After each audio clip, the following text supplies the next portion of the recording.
Magandang araw po sa bawat isa at nagagalak po ako na muli ko po kayong makasama sa oras na ito sa pagbubulay ng salita ng Diyos. At naniniwala po ako na tayo po ay muling magkakaroon ng ibayong sigla at madadagdagan ang atin pong kaalaman patungkol po sa salita ng Diyos.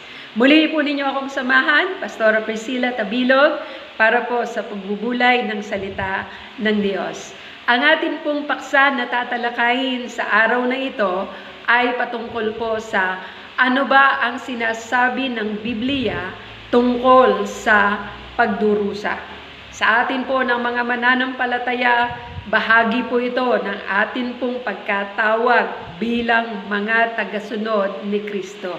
Sa lahat ng hamon na ibinabato sa Kristyanismo sa makabagong panahon, maaaring ang pinakamahirap na ipaliwanag ay ang problema ng pagdurusa ng mga Kristiyano. Paanong ang Diyos ng pag-ibig ay pinapayagan ang pagdurusa sa mundo ng kanyang mga nilikha. Para sa mga taong nagdaranas ng malaking kahirapan, hindi lamang ito isang usaping pampilosopya, ika nga, kundi isang personal at malalim na isyung emotional din naman. Ano ang sinasabi ng Biblia tungkol sa isyung ito? Binibigyan ba tayo ng Biblia ng halimbawa ng pagdurusa at ng mga katuruan kung papaano natin aharapin ang mga ito? Napaka makatotohanan ng sinasabi po ng Biblia pagdating po sa paghihirap at pagdurusa. Inilaan sa Biblia ang isang buong aklat upang tugunan ang isyong ito. Ang aklat na ito ay tungkol sa isang tao na nagngangalang Job. Siya po yung pinakasikat na lingkod ng Diyos na masasabi po natin na dumanas ng napakatinding mga pagdurusa at mga paghihirap. Sa panahon po natin ngayon, bakit ang winika nga po ng ilan o ng isang senador o ng maraming mga tagapanguna sa simbahan, bakit unang binubuksan ang mga mall samantalang pinapanatili namang nakasara ang mga churches? Ito po ay bahagi po ng atin pong spiritual na pakikipagbaka nowadays sa atin po na mga mananampalataya.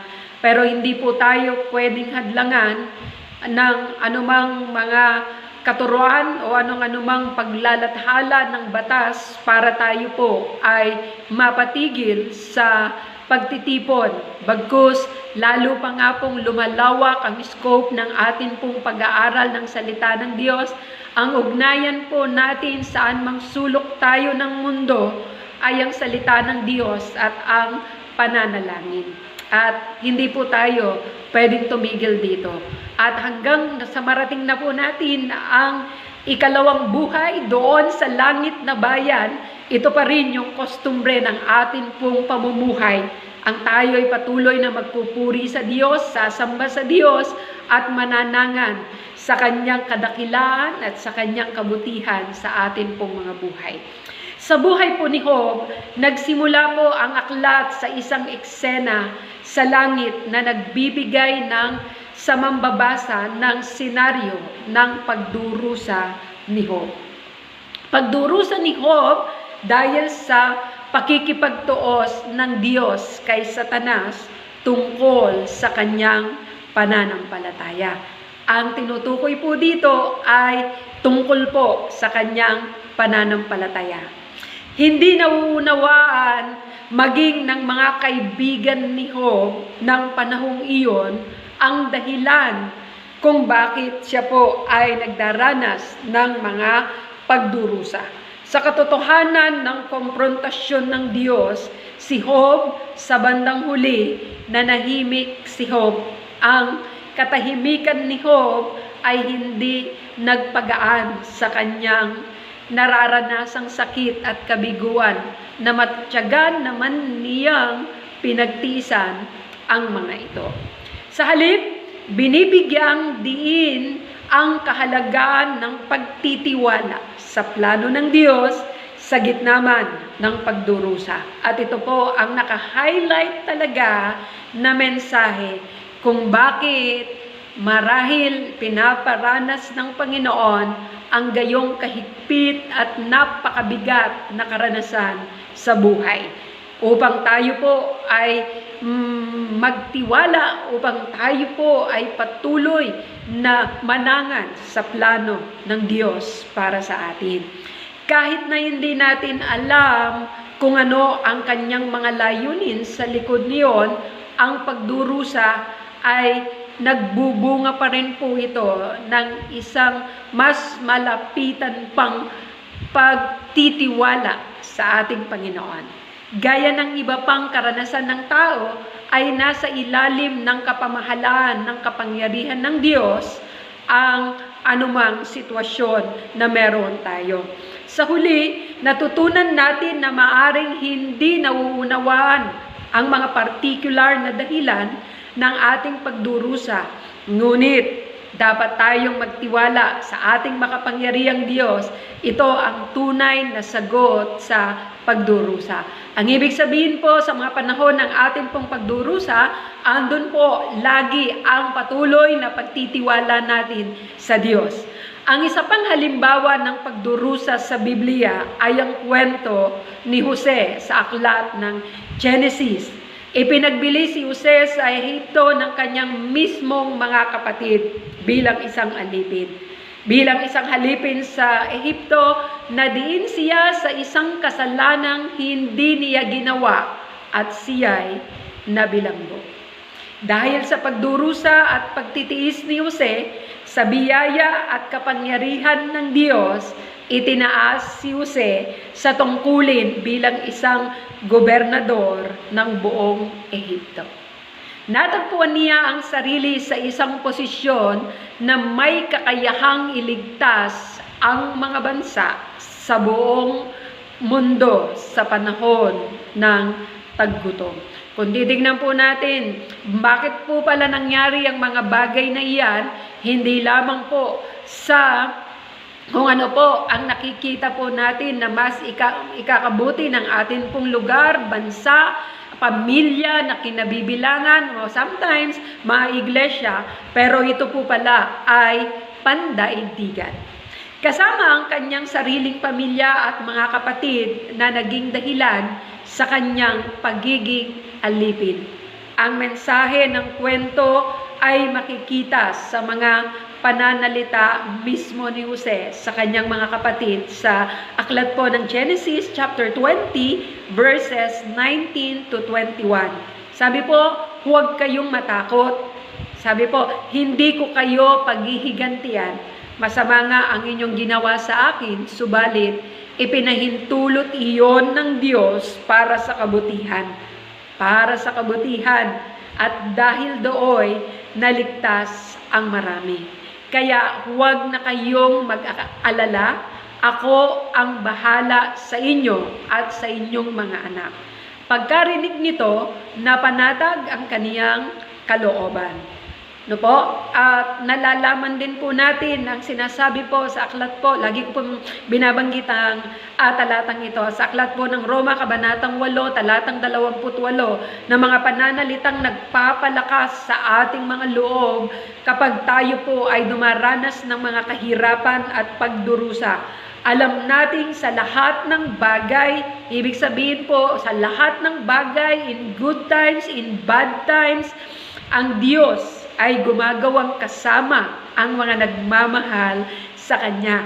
Ang mga tinawag ayon sa Kanyang panukala, sa kanilang ikabubuti, sa Kanyang probidensya, kontrolado ng Diyos ang lahat ng nangyayari sa ating mga buhay. Niyang bilang ng ating buhok, alam niya. Kaya lahat ng mga karanasan, pangyayari sa atin pong mga buhay, alam niya. Maging ang mga pagdurusa, tukso at kasalanan upang ganapin ang kanyang mga layunin sa atin, sa atin pong sariling kapakinabangan. Ano ho? Ang sabi po, para po sa atin pong sariling kapakinabangan.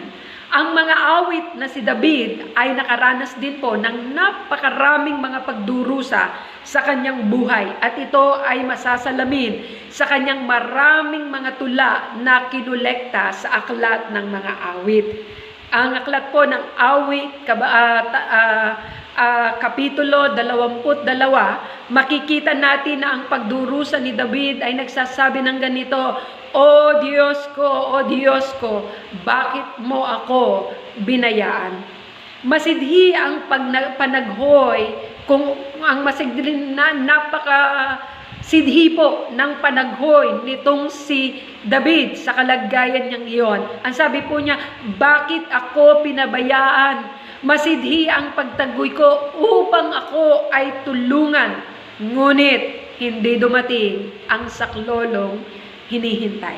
Araw-gabi dumadaing tumatawag ako, O Diyos, hindi ako mapanatag, di ka pa rin sumasagot. Ikaw, yaong pinatutunguhan, tanging banal, walang iba, dinadakila ng Israel, pinupuri sa tuwina. Sa iyo ang lahi namin nagtiwala at umasa. Nagtiwala silang lubos, iniligtas mo nga sila. Noong sila ay tumawag, ang panganib ay nawala. Lubos silang nagtiwala at di naman napahiya. Tila ako ay isang uod at hindi na isang tao. Kung makita'y inuuyam, nagtatawa kahit sino. Bawat taong makakita, umiiling, nanunukso, palibak na nagtatawa't sinasabi ang ganito, nagtiwala siya sa Diyos, ngunit hindi siya pinansin. Kung talagang minamahal, bakit hindi inintindi? Ang hirap po, ano po? Pero sa kabila ng lahat ng ito, nanatiling isang misteryo para kay David kung bakit hindi tumugon ng Diyos at tinuldukan ang kanyang mga sakit at pagdurusa. Nakita niya ang Diyos bilang ang banal. Sa kanyang trono ang kapurihan ng Israel. Tumatahan ang Diyos sa langit kung saan naroon ang lahat na mabuti, kung saan wala ng luha, wala ng takot, wala ng gutom o pagkagalit. Ano ang hindi alam ng Diyos sa mga dinadanas ng tao? Nagpatuloy si David sa pagrereklamo, para akong nasa gitna niyong asong mababangis, mga kamay ko at paay parang gapos na ng lubid. Ang buto ng katawan ko sa masid ay magbibiglang minamasdan nila. Ako niyong tingin may pag-uyam. Pinaghati-hati nila ang damit ko sa katawan. Ang hinubad na tunikay dinaanan sa sapalaran. Ngunit sinagot ba ng Diyos si David? Oo. Pagkaraan ng maraming siglo, tinanggap ni David ang kasagutan. May 1,000 taon nang lumipas, isang taong nagmula sa lahi ni David na nangangalang Jesus ang pinatay sa isang burol na tinatawag na bundok ng Kalbaryo. Wala iba kundi ang ating Panginoong Jesucristo. Doon sa krus, dinanas ni Jesus ang kahihiyan at pagdurusa ng kanyang mga ninuno. Ipinako ang mga paa at kamay ni Jesus. Pinaghati-hatian ng kanyang mga kaaway ang kanyang damit. Tinitignan at tinutuya siya ng mga tao. Binigkas ni Jesus ang mga pananalitang inusal din ni David sa aklat ng mga awit. At ang sabi, O Diyos ko, bakit mo ako pinabayaan? Kaya nga nakigaya siya sa mga paghihirap ni David. Si Kristo ang walang hanggang anak ng Diyos. Kung kanino nananahan ang kadiyosan ng Diyos ay namuhay sa mundo bilang isang tao at nagtiis din naman, nauhaw, nagutom, tinukso, kahihiyan, pag-uusig, kahubaran at pagdadalamhati, pagtatawa, panunuya, kawalang katarungan at kamatayan. ang lahat ng ito ay dinanas niya. Kaya nga, dinanas din niya ang naranasan ni Job. Ngunit sa aming dalawang mamamagitan upang kami paglapitin, iwaksi ang pag-aaway. Sa aklat po ng Job, chapter 9, verse 33. Tingnan po natin, ang paniniwala ng Kristyanismo sa Diyos, sa katotohanan, ang tanging pananaw na makakasagot sa problema ng kasamaan at pagdurusa sa mundo. Naglilingkod ang mga Kristiyano sa isang Diyos na nabuhay dito sa mundo, na dumanas din ng masasakit na karanasan ng tukso, pagpapahirap, uhaw, gutom, pag-uusig, at maging sa parusa ng kamatayan.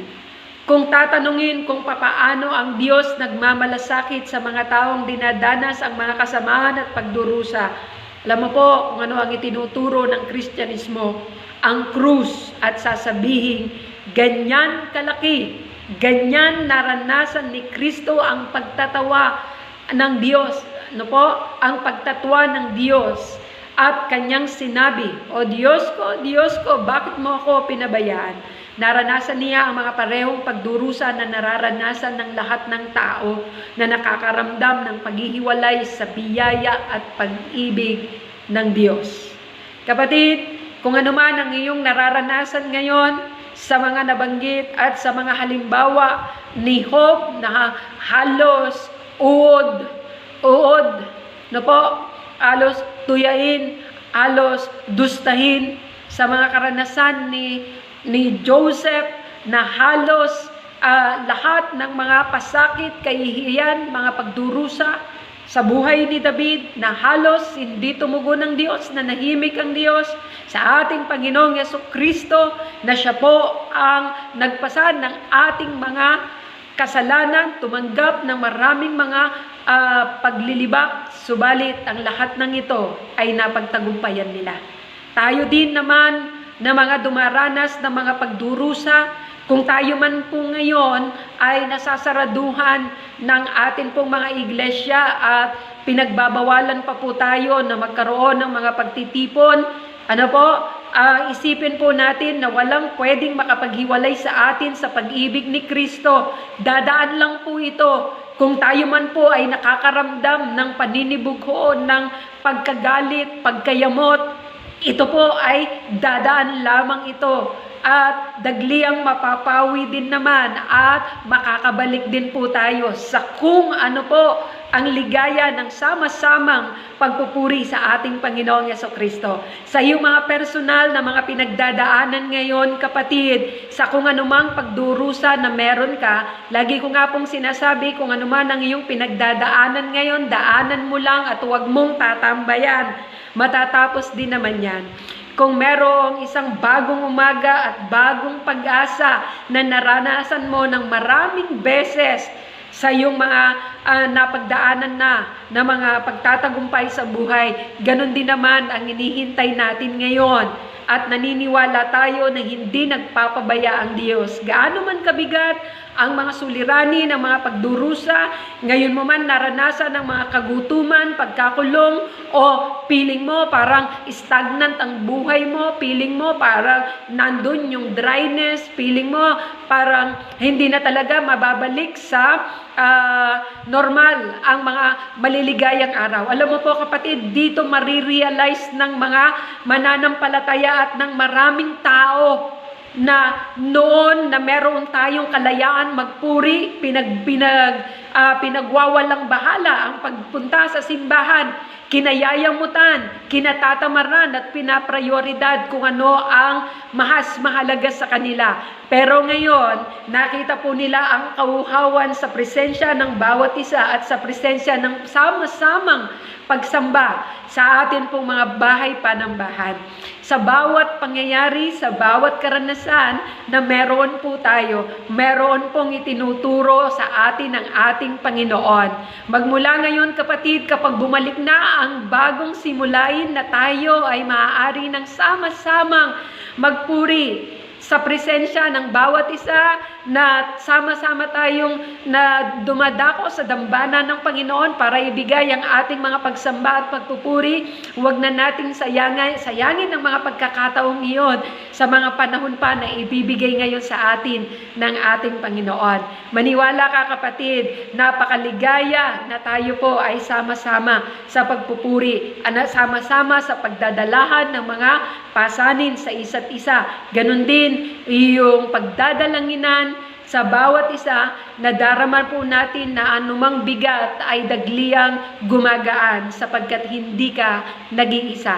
Andyan ang presensya ng Diyos, andyan ang presensya ng mga kapatiran, ng mga pastor, ng mga leaders, mga elders, mga workers na dagliang tutulong sa iyo para mapawi ang anumang lungkot, bigat, kabigatan, mga pagkadismaya ng buhay sa kung ano man ang hatid ng panahon po natin ngayon. Maniwala ka kapatid, lilipas din ang mga bagay na yan. Dapat excited po tayo sa kung ano po ang kayang gawin ng Panginoon sa kabilaman ng ganitong mga pagdurusa at paghihirap ng bawat isa sa atin. Maniwala ka, hindi ka nag-iisa. At kung pananatiliin mo ang kapayapaan at ang tunay na pagtitiwala sa puso mo at magiging excited ka sa kung anong kayang gawin sa iyo ng Panginoon, wala nang lugar, wala nang bahagi sa puso mo, wala ka na ring oras, wala ka na ring panahon para dili-diliin o muni-muniin pa ang mga bagay na nagpapahirap sa kalooban mo. Ang mga kabigatan na sinasabi mo, paano na ito?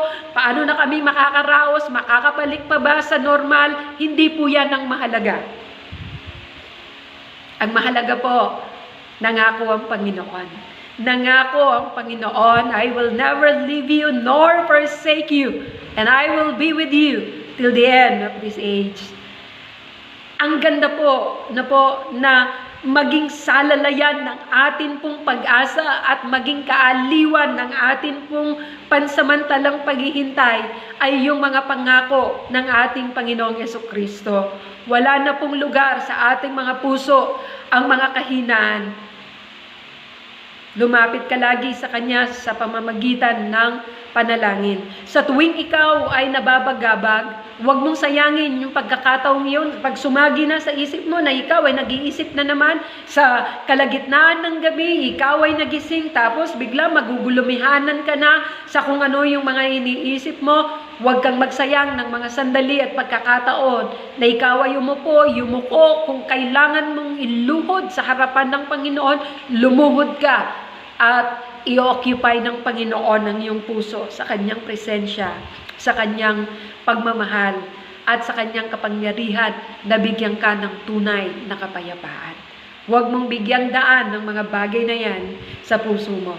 Opo, wala pong exempted, pero dadaan lang yan. Walang karapatan ng takot, walang karapatan ng mga kagulumihanan na manatili sa isip mo, sa puso mo. May kapangyarihan ka kapatid, at walang bahagi at walang dahilan para manatili yan ng ilang minuto, ilang araw, ilang oras sa puso mo. Maaari mo itong palitan sa pamamagitan ng paglapit mo sa harapan ng Panginoon at tiyak na mararanasan mo ang tunay na kaaliwan at kapayapaan ng Panginoon. Manalangin po tayo. Isa pong inspirasyon sa amin ng iyong mga pangako. Sa kabilaman po ng mga pagdurusa ng mga taong ito, naging mighty men mo sila, Panginoon. Hanggang ngayon, binabakas pa po namin kung paano po nila napagtagumpayan ang lahat ng ito. Kung paanong sinabi mo, Panginoon, lagi mo kaming isinasama sa parada ng tagumpay. Ilalagay din namin ang aming mga sarili doon sa isang matagumpay na buhay sa araw-araw na kami po ay lalapit at magtitiwala sa iyo. Sasabihin namin, Panginoon, we are more than conqueror dahil kami ay lagi mong kasama sa parada ng tagumpay. Salamat po, Panginoon. Muli mo pong pinasigla ang aming mga puso, ang aming mga diwa, ang aming mga espiritu. Patuloy kaming magtitiwala sa iyo. Sa iyo ang lahat ng luwalhati, karangalan at kadakilaan sa pangalan ni Jesus. Amen and amen. Kapatid, huwag mong panatiliin ang mga bagay na magpapahina sa iyo. hayaan mo na lagi kang humugot ng lakas doon sa source ng tunay na buhay. Pagpalain po tayong lahat at pangmuli, isang magandang araw sa iyo, kapatid, at mabuhay kayo.